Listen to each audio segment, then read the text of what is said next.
వి gold trusted gold buyers మీరు తాకట్టు పెట్టిన బంగారాన్ని విడిపించి ఈ రోజు ఉన్న మార్కెట్ ధరకు కొనబడును. అందరికీ నమస్కారం. నేను మీ ఆయుర్వేద డాక్టర్ చిట్టిపుట్ల మధుసూదన శర్మని.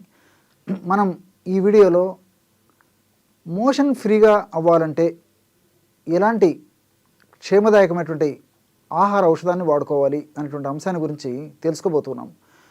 గత కొన్ని వీడియోలో కూడా అసలు మోషన్ ఎందుకు సరిగ్గా రాదు, మోషన్ సరిగ్గా రాకపోవడానికి కారణాలు ఏంటి, మోషన్ సరిగ్గా రాకపోవడం వల్ల ఎలాంటి లక్షణాలు ఉంటాయి, భవిష్యత్తులో ఎలాంటి ఇబ్బందులు కలిగేటువంటి పరిస్థితి ఏర్పడుతుంది మొదలు వివరాలు తెలియజేయడం జరిగింది. అంతేకాకుండా మరి ఆ మోషన్ ఫ్రీగా అయ్యేందుకు క్షేమదాయకమైనటువంటి ఔషధాలు ఎలా మనం తయారు చేసుకుని వాడుకోవాలో తెలియజేయడం జరిగింది. ఈ యొక్క వీడియోలో కూడా మరొక ఔషధాన్ని ఈ మోషన్ ఫ్రీగా ఎందుకు మనం తెలుసుకోబోతున్నాం.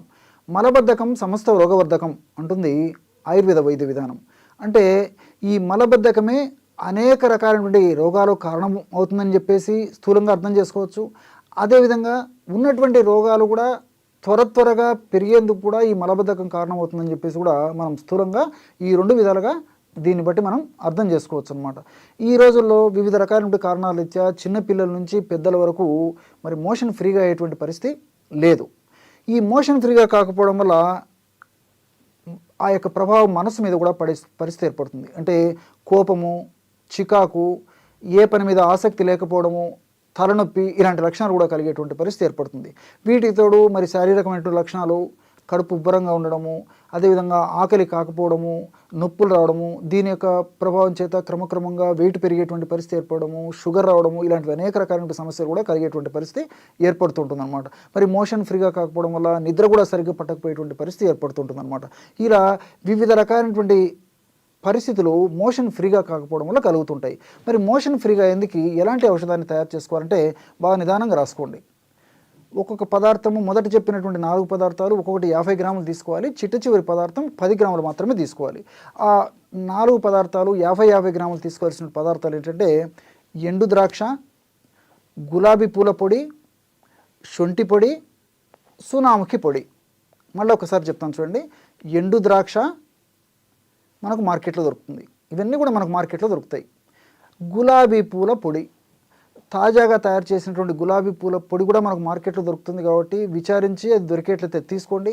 లేకపోతే గులాబీ పూలు తెచ్చుకొని శుభ్రం చేసేసి నీటిలో బాగా ఆరబెట్టేసేసి పౌడర్ తయారు చేసుకోండి, మిక్సీలో వేసేసి. మీకు ఎలా వీలైతే అలాగా చేసుకోండి. గులాబీ పూల పొడి, అదేవిధంగా శొంఠి పొడి, సునాముఖి, బాగా నిదానంగా రాసుకోండి. సునాముఖి మనకు ఎండించినటువంటి ఆకులు మార్కెట్లో దొరుకుతాయి.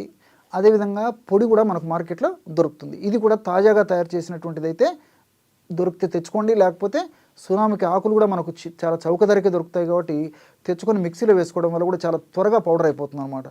జల్లించేసేసి ఆ పౌడరు కూడా తీసుకోవాలి. ఈ 4 పదార్థాలు ఒక్కొక్కటి 50 గ్రాముల చొప్పున తీసుకొని సైంధవ లవణం అంటే రాక్ సాల్ట్ చూర్ణము ఒక 10 గ్రాములు కలిపేసేయండి. ఈ పదార్థాలన్నింటిని బాగా కలిపేసి రోలుండి వస్తుంటే మెత్తగా దంచేసేయండి. అలా వీలు కాకపోతే మొత్తం మిక్సీలో వేసేసేయండి. మొత్తం ఈ 5 పదార్థాలు ఆ 5 పదార్థాలు మిక్సీలో వేసి బాగా కలిసిపోయిన తర్వాత ఒక గాజు సీసాలో నిల్వ ఉంచుకొని రోజు రాత్రి పడుకునేటప్పుడు 1 టీ స్పూన్ అంటే ఇంచుమించు ఒక 5 గ్రాములు ఈ యొక్క చూర్ణాన్ని 100 మిల్లీలీటర్ల గోరువెచ్చని నీళ్లు కానీ కాచిసలార్చినటువంటి నీళ్లలో కలిపి కానీ తీసుకోవాలన్నమాట. ఇది సర్వసాధారణంగా పెద్దలకు సంబంధించినటువంటి డోసు ప్రమాణం.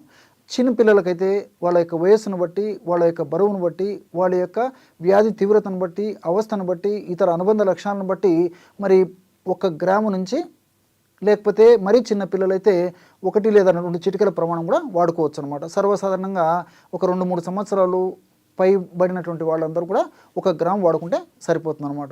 మరి అంతకంటే చిన్నపిల్లలు, ఉదాహరణకి 4 మాసాల పిల్లలు, 5 మాసాల పిల్లలు, 6 మాసాలు ఇట్లా చిన్న పిల్లలు అయితే 1 చిటికెడు పొడి తీసుకొని చనబాలతో కానీ తేనెతో కానీ రంగరించేసేసి నాలుక మీద చప్పరించేటట్లు పెట్టేసేయాలన్నమాట.